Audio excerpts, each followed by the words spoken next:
Baik, selamat pagi untuk jemaat dan simpatisan sekalian yang saya kasih di dalam nama Tuhan kita Yesus Kristus. Bagaimana kabarnya pagi hari ini? Baik. Puji Tuhan, semua dalam keadaan baik. Puji Tuhan, semua dalam keadaan sehat. Puji Tuhan, kita berkumpul bersama berjemaat. Dan hari ini adalah hari yang spesial karena 6 tahun yang lalu, 2018, GBA Pontianak berdiri. Tiang penopang dan dasar kebenaran tubuh Tuhan kita Yesus Kristus berdiri di Pontianak ini. Dan hari ini kita memperingati hari jadi yang ke-6 dari GBA Pontianak. Kita sudah memuji Tuhan dan saat ini kita akan merenungkan firman Tuhan. Mari kita buka dalam Injil Matius. Dalam Injil Matius pasal yang ke-5. Ayat yang ke-14 hingga ayat yang ke-16. Injil Matius pasal 5 ayat yang ke-14 hingga ayat yang ke-16. Jika sudah menemukannya, kita akan baca bersama-sama setelah hitungan yang ketiga. Matius pasal 5, 14 sampai 16. Kita baca bersama-sama setelah hitungan yang ketiga. Matius 5, 14. 1, 2, 3. Kamu adalah terang dunia. Kota yang terletak di atas gunung tidak mungkin tersembunyi. Lagi pula orang tidak menyalakan pelita lalu meletakkannya di bawah gantang, melainkan di atas kaki dia, sehingga menerangi semua orang di dalam rumah itu. Demikianlah hendaklah terangmu bercahaya di depan orang, supaya mereka melihat perbuatanmu yang baik dan memuliakan Bapamu yang di sorga. Mari kita berdoa. Bapa di dalam kerajaan sorga, kami mengucap syukur atas kasih-Mu, atas berkat penyertaan-Mu. GBA Pontianak tubuh Tuhan kami Yesus Kristus bisa terus eksis dan bertahan hingga tahun ke-6 ini. Bapa di sorga, pada hari ini kami mengingat tubuh Tuhan kami yang 2018 mulai ada, dan saat ini kami peringati hari jadi yang ke-6. Bapa di sorga, dalam memperingati hari jadi ini kami ingin merenungkan firman-Mu. Kiranya firman-Mu yang tercatat, yang terpelihara dapat menjadi pegangan bagi jemaat GBA Pontianak, sehingga sekiranya jemaat ini terus bertahan hingga sampai Maranatha, terus bersinar menyinari dunia yang gelap ini. Terima kasih Bapa di sorga. Berkati juga hamba-Mu yang menyampaikan firman-Mu, kiranya dapat menyampaikan sesuai dengan kehendak-Mu. Terima kasih Bapa di sorga, hanya di dalam nama Tuhan kami Yesus Kristus kami sudah berdoa dan mengucap syukur. Amin. Amin. Baik. Ketika kita berjalan-jalan mungkin menyusuri hutan, kalau di RBC itu hutan masih cukup lebat. Salah satu alat yang penting untuk dibawa yang tak boleh ketinggalan itu senter. Ini alat penting yang tak boleh ketinggalan. Bagaimanapun kalau Anda jalan di tempat yang gelap, kalau tak ada penerangan itu bahaya. Dulu di RBC, saya mahasiswa pertama di RBC 2013, belum ada listrik, belum ada apa, begitu. Dulu penerangan tuh pakai dompeng. Yang mahasiswa dompeng air tuh, itu dulu buat nyalakan listrik, begitu. Hanya nyala sampai jam 9 malam. Ya kadang syukur-syukur itu jam 9, kadang jam 8 malam udah mati begitu. Kadang jam 7 sudah mati begitu. Nah, senter itu sangat dibutuhkan waktu itu. Nggak ada listrik begitu. Jalan-jalan tengah jalan injak ular habis begitu. Apalagi waktu itu hutan masih lebat, kobra tuh biasa lewat di situ. Salah injak habis, patut masuk rumah sakit, kalau syukur masih hidup begitu. Senter itu paling penting. Begitu. Ini alat yang paling penting karena dengan adanya ini kita nggak tersandung. Dengan adanya ini kita tidak akan salah injak begitu. Nah, di dalam dunia ini Tuhan gambarkan sebagai dunia yang gelap, dunia yang penuh dengan dosa, dunia yang penuh dengan hawa nafsu, dunia yang telah dikuasai oleh iblis. Makanya Tuhan mendeskripsikan dunia ini sangat gelap. Karena dunia sangat gelap, Tuhan menaruh terangnya. Tuhan menaruh terangnya di setiap tempat untuk menerangi dunia ini. Supaya barangkali setiap orang yang terbiasa hidup di dalam kegelapan itu dapat menemukan terang Tuhan. Dan Tuhan taruh terang demi terang di tiap-tiap kota. Dan terang itu adalah jemaat lokal dari Tuhan kita. Jemaat lokal dari Tuhan kita. Hari ini kita belajar satu judul khotbah, menerangi dunia. Menerangi dunia. Tadi saya katakan Tuhan taruh setiap tubuhnya di setiap kota, di setiap tempat untuk menerangi dunia ini. Dan hari ini kita memperingati hari jadi GBA Pontianak yang ke-6. Jadi kita akan belajar mengenai bagaimana gereja ini, GBA Pontianak, sudah 6 tahun. Dan mudah-mudahan sampai tahun ke-7, ke-8, sampai Maranatha dapat menjadi terang atas dunia. Tapi bagaimana caranya supaya tetap konsisten untuk menerangi dunia ini? Apa yang harus kita jaga? Apa yang harus kita pelihara supaya gereja ini tetap bertahan hingga sampai Maranatha, sampai Tuhan datang kembali, dia tetap menerangi dunia ini. Bagaimana caranya? Kita lihat yang pertama di ayat ke-14. Ayat 14. Kamu adalah terang dunia. Oh, sangat singkat Tuhan berkata, kamu adalah terang dunia. Jadi cara yang pertama supaya gereja ini tetap sehingga Maranatha menerangi dunia adalah jika semua anggotanya adalah orang-orang yang telah lahir baru. Jika semua yang tergabung di dalam tubuh Tuhan kita di GBA Pontianak ini adalah orang-orang yang sudah diselamatkan. Sangat singkat. Tuhan mendeskripsikan orang percaya itu sebagai terang. Deskripsi ini muncul di banyak surat. Bahwa kita tadinya hidup di dalam kegelapan, tetapi kita pindah kepada terang. Bahwa kita tadinya belum diselamatkan, kita berada di dalam kegelapan, tetapi ketika Injil memanggil kita, kita dipindahkan kepada kerajaan terang. Terang adalah deskripsi yang sangat unik untuk orang percaya. Begitu. Dan tubuh Tuhan dimanapun itu berada dapat berfungsi sebagaimana semestinya, dapat bersinar sebagaimana semestinya, jika ini tidak tercampur aduk. Jika ini tidak tercampur aduk. Jika satu tubuh berisikan orang yang sudah diselamatkan, namun juga berisikan keanggotaannya orang yang belum diselamatkan, ini senter rusak, senter lowbat ini begitu. Terang agak redup-redup begitu. Lama-lama mati senternya. Lama-lama terangnya hilang. Begitu. Makanya gereja ini 6 tahun konsisten hanya menerima mereka yang sungguh-sungguh sudah bertobat dan percaya kepada Yesus Kristus. Gereja ini tetap mengharapkan kuantitas. Kuantitas itu harapan, tetapi tetap menekankan kualitas dari tubuh ini.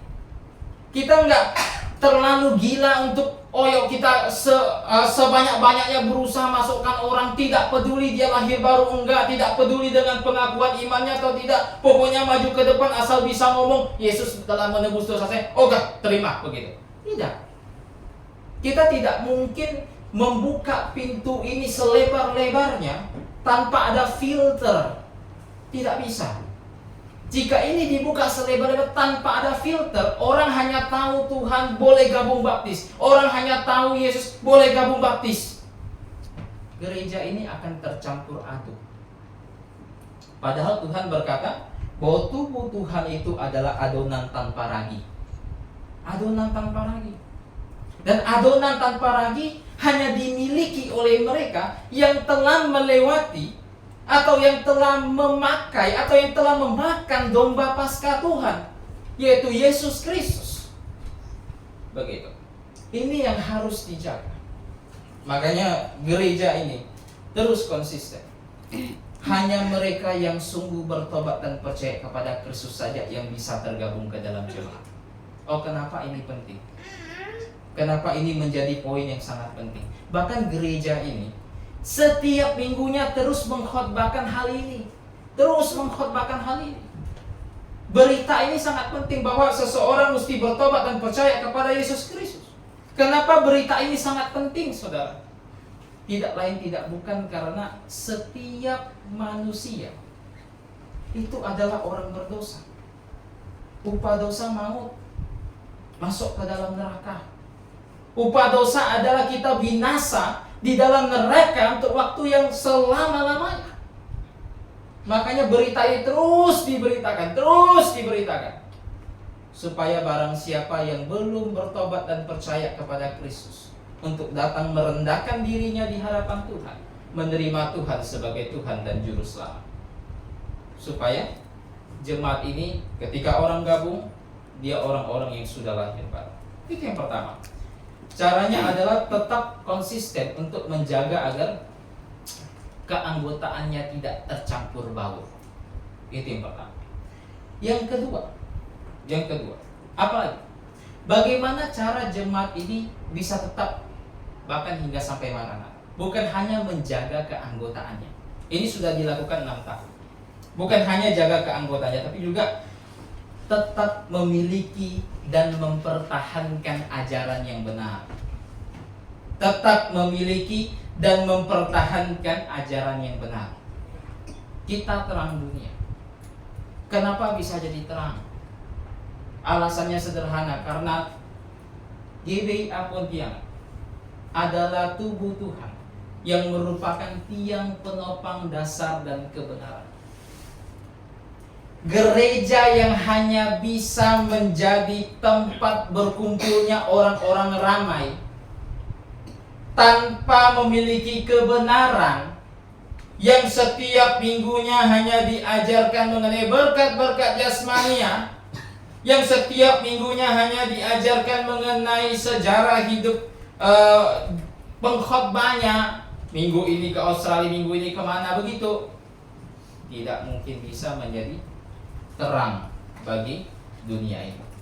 Hanya gereja yang punya kebenaran saja yang bisa jadi terang Tuhan. Oh, zaman sekarang gereja banyak. Kenapa GBI Pontianak mesti capek-capek muncul 2018 yang lalu? Gereja banyak. Kenapa mesti tambah gereja lagi? Gereja di luar sana tak terhitung jumlahnya. Di Indonesia saja Anda hitung satu persatu, Anda data berapa banyak gereja di Indonesia. Kenapa perlu ada satu lagi tambahan di Nusa Indah, satu GBI Pontianak? Kenapa perlu tambahan lagi? Alasannya sederhana.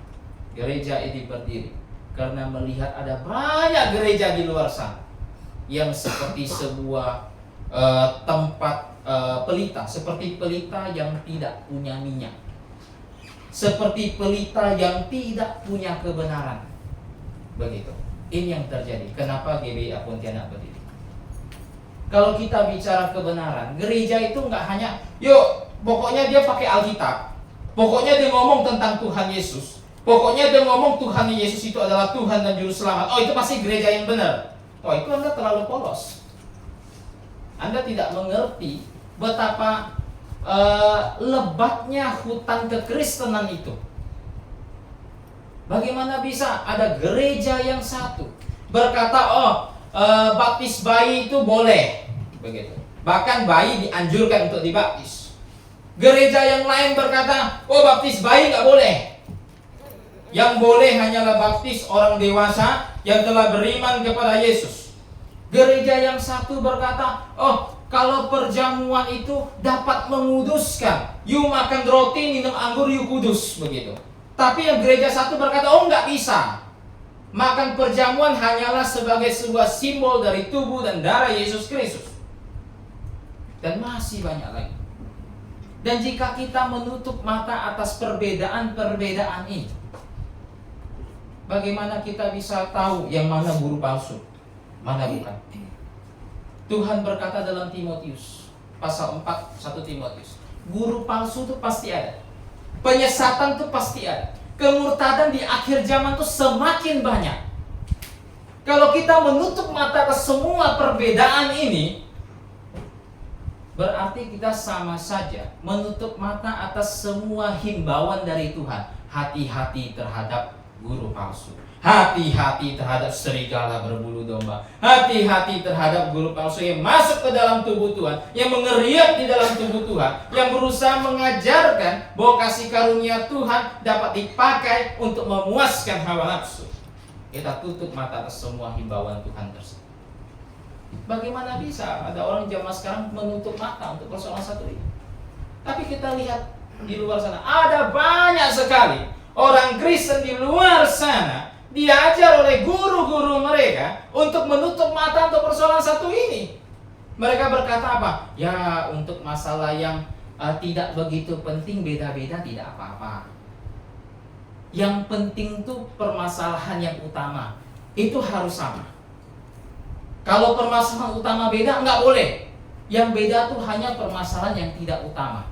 Orang yang ngomong gitu, itu ingin menjadikan dirinya sebagai hakim atas firman Tuhan. Hebat saya dengar orang ngomong seperti itu. Siapa dia?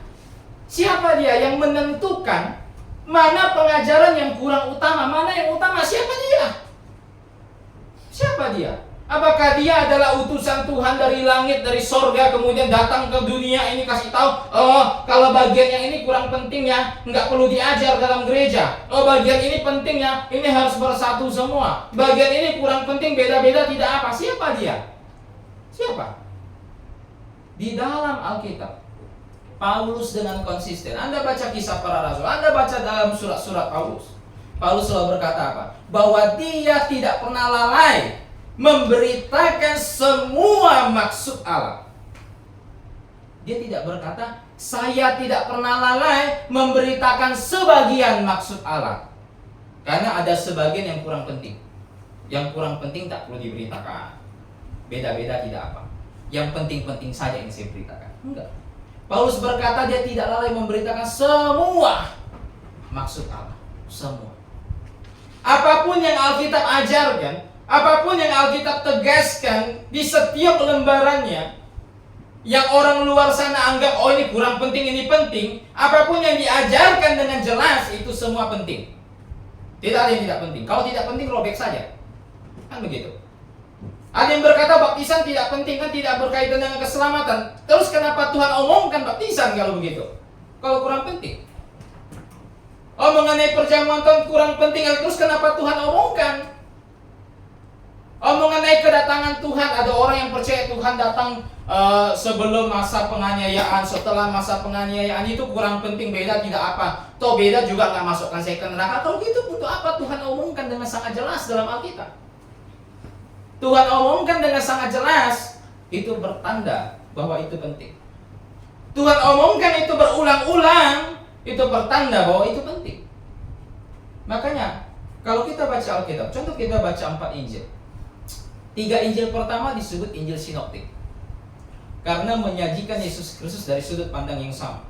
Anda baca Matius, Markus, Lukas, ceritanya mirip-mirip, ya kan? Cerita di Matius diulang di Markus, cerita di Markus diulang di Lukas. Walaupun ada beberapa porsi yang sebenarnya tidak sama, oke, tapi sebagian besar porsinya sama. Tapi coba Anda pikirkan, ketika Tuhan sudah tuliskan Matius pada tahun 50-an, untuk apa Tuhan tambahkan Markus? Kalau ceritanya kurang lebih sama. Ketika Tuhan sudah punya Matius, punya Markus, kenapa Tuhan perlu tambahkan Lukas? Pada isinya kurang lebih sama. Alasannya apa? Pengulangan itu adalah bagian dari penekanan Tuhan. Bagian dari penekanan Tuhan. Maka oleh sebab itu di dalam Alkitab, ajaran Tuhan yang sangat jelas, yang Tuhan ulang-ulang, itu semua penting. Tidak ada yang tidak penting. Orang Kristen jangan tutup mata. Tutup mata terjebak dalam gereja palsu. Itulah sebabnya gereja ini berdiri.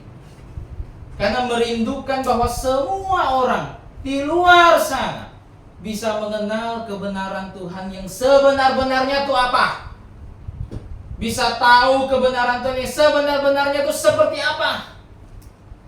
Begitu. Ini alasan kenapa gereja ini berdiri. Bukan hanya karena banyak gereja di luar sana tidak memiliki kebenaran. Gereja ini berdiri. Tetapi gereja ini bisa konsisten hingga sampai Maranatha jika gereja ini mempertahankan kebenaran yang sudah ada. Saya katakan begini. Gereja ini bukan satu-satunya gereja yang benar. Perhatikan. Ada banyak gereja benar di luar sana. Nggak usah jauh-jauh, di Jakarta itu yang besar, GBA Grafe. Mungkin. Gereja ini bukan satu-satunya gereja yang benar, saya katakan. Tetapi gereja ini bisa tetap benar jika dia mempertahankan kebenaran yang sudah dia miliki. Inilah alasan kenapa gereja ini berdiri. Karena di luar sana ada gereja yang benar, tetapi tidak konsisten mempertahankannya. Generasi pertama bisa menikmati kebenaran, generasi kedua mungkin masih ada yang bisa, tapi generasi ketiga, belum tentu. Generasi keempat, belum tentu. Apalagi sudah generasi kelima, keenam, belum tentu. Kebenaran yang telah diestafetkan oleh para orang saleh dengan mengorbankan kepalanya, inilah yang harus dijaga. Kenapa kebenaran masih bisa kita nikmati sampai saat itu? Karena pendahulu iman kita itu orang-orang yang begitu tegar mempertahankan kebenaran, sekalipun lawannya adalah gereja induk. Sekalipun lawannya gereja induk, begitu. Karena kan tercatat dalam sejarah, orang yang paling banyak bunuh orang Kristen itu orang Kristen, bukan orang di luar Kristen. Orang yang paling banyak bunuh orang Kristen itu orang Kristen. Ini tercatat dalam sejarah. Anda tinggal buka sejarah, begitu. Bagaimana ada orang-orang saleh yang berkata, baptisan bayi itu nggak boleh.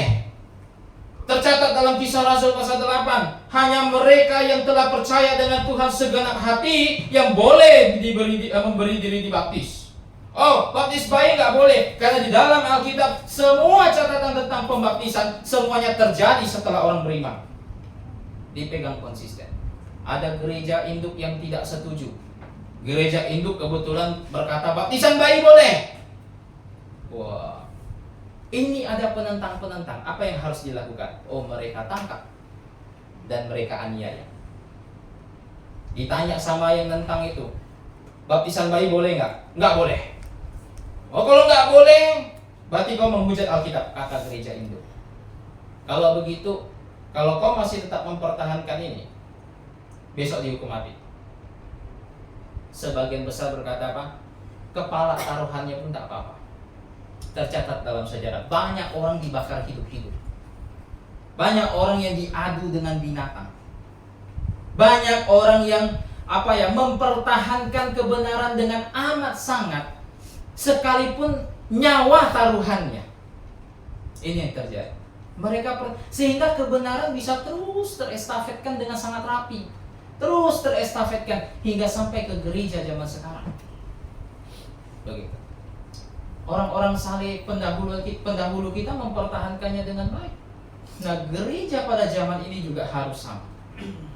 Kebenaran itu sekalipun kepala taruhannya, kebenaran tetap dijunjung sampai mati. Begitu. Harus konsisten supaya gereja ini tetap punya kebenaran. Begitu. Dan untuk mempertahankannya ini, tidak heran 6 tahun gereja ini tak pernah mengundang pengkhotbah dari luar. 6 tahun tidak pernah undang pengkhotbah dari luar yang tidak dikenal, yang tidak tahu asal usulnya, yang mungkin hanya khotbah-khotbah di YouTube, subscribernya banyak. Tak pernah undang 6 tahun. Begitu. Kenapa? Karena untuk mempertahankan ini. Gereja ini 6 tahun melakukan separasi. Banyak gereja tak terapkan ini, saya katakan. Anda coba ke gereja-gereja, berapa banyak gereja yang khotbahkan tentang separasi? Berapa banyak? Banyak gereja apa? Bergandengan tangan. Doktrin memisah-misahkan, kasih mempersatukan, katanya. Ini yang terjadi. Tidak peduli apa perbedaannya, yang penting kasih yang menjadi lem. Doktrin mengkotak-kotakkan. Padahal di dalam Alkitab, surat 1 Yohanes, 2 Yohanes, 3 Yohanes, Injil Yohanes, rasul yang tulis, rasul yang diberi gelar rasul kasih, mendeskripsikan kasih adalah mematuhi setiap ajaran Tuhan. Kasih berkaitan dengan doktrin, dikasih tahu sama rasul kasih. Kasih berkaitan dengan doktrin amat dekat, amat terkait. Siapa mengasihi aku menuruti segala perintahku. Bagaimana bisa orang zaman sekarang dengan beraninya menentang Tuhan dan berkata, ya perintah yang satu kan gak begitu penting. Beda-beda tafsir nggak masalah. Yang penting kita bersatu dalam kasih. Siapa dia yang dengan berani berkata seperti demikian? Begitu. Jadi gereja 6 tahun. Kita nggak tahu sampai tahun keberapa. Tapi ini bisa terus eksis jika kita terus mempertahankan kebenaran yang sudah diestafetkan oleh leluhur kita, sekalipun nyawa taruhan. Itu yang kedua.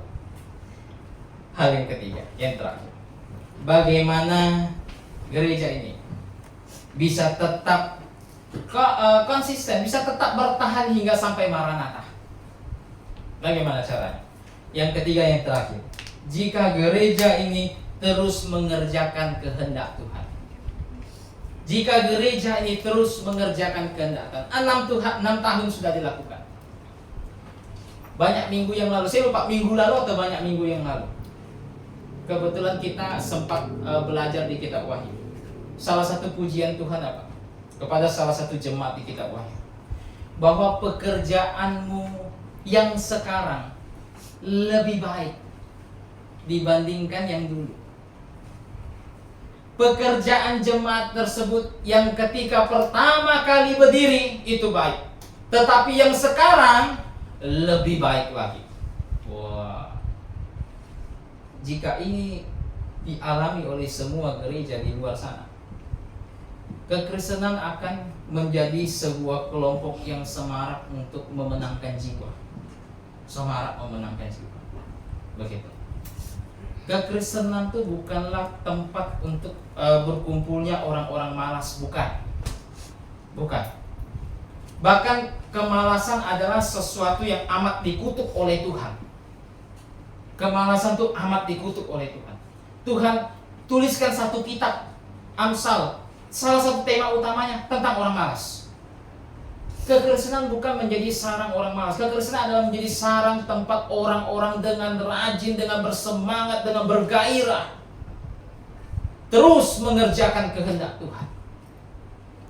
Pertama kali berdiri, kasihnya kepada Tuhan sangat membara. Tetapi 2, 3, 4, 5, 6, 7 tahun kemudian, kasihnya bukan membara, tetapi semakin membara. Ini yang harus dimiliki oleh gereja ini, sehingga kita bisa mendengar Tuhan memuji, pekerjaanmu yang sekarang lebih baik dari pekerjaan sebelumnya. Begitu. Ini sangat penting. Saya pernah dengar ada orang berkata bahwa urusan memenangkan jiwa itu adalah urusan gembala, penginjil, penanggung jawab jemaat. Mereka harus agresif. Itu benar. Tetapi setelah saya belajar Alkitab amat jauh, ini masih separuh benar. Masih separuh benar. Karena tugas memenangkan jiwa ini tugas tubuh Tuhan. Bukan tugas personal orang, tapi tugas dari siapa? Tubuh Tuhan. Tubuh Tuhan deskripsikan sebagai kumpulan orang yang berkumpul menjadi satu di satu lokasi tertentu, yang Tuhan gambarkan seperti tubuh manusia dengan beragam anggota. Maka oleh sebab itu, untuk mengerjakan kehendak dari Tuhan, semuanya harus bekerja sama. Ini tugas tubuh Tuhan, bukan tugas orang per orang, tapi tubuh Tuhan. Begitu. Ya mungkin tidak semua orang akan menjadi seperti seorang gembala, mengajar, mendewasakan iman, mungkin tidak. Tetapi dia ada andil dalam menyelamatkan jiwa. Dia ada andil tertentu dalam menyelamatkan jiwa. Paling tidak andilnya itu doa. Paling tidak. Dia harus ambil andil. Zaman sekarang media sosial kan marah. Dikirim artikel, paling tidak dia bagikan ke orang lain. Paling tidak. Dikirimkan video, paling tidak dia bagikan ke orang lain. Turut bekerja. Jika dia tetap turut bekerja hingga sampai Maranatha, Tuhan tetap akan ada di antara jemaat tersebut. dia tidak akan mencabut kaki dia, tidak akan pernah. Dia terus di sana. Begitu. Ini yang harus kita pertahankan dan kita kembangkan. Harus tahun depan, tahun ke-7, pekerjaannya harus lebih baik lagi dari tahun ke-6. Tahun ke-8 harus lebih baik lagi dari tahun ke-7. Ini harus dilakukan. Begitu. Karena di luar sana ada banyak gereja yang terlalu sibuk hanya untuk mengejar hal jasmania dibandingkan hal rohani. Begitu. Jadi hari ini kita belajar tentang menerangi dunia. Jemaat ini bisa menerangi 6 tahun menerangi dunia ini. 6 tahun. Dan akan berlanjut hingga tahun-tahun berikutnya.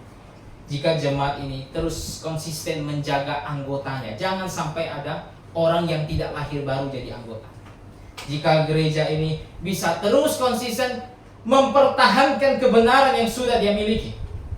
Dan yang terakhir, jika gereja ini terus mengerjakan kehendak Tuhan hingga sampai tahun-tahun berikutnya. Amin. Minta kesediaan penginjil Effendi tetap di dalam doa. Dipersilakan. Mari kita berdoa. Bapa di surga, terima kasih.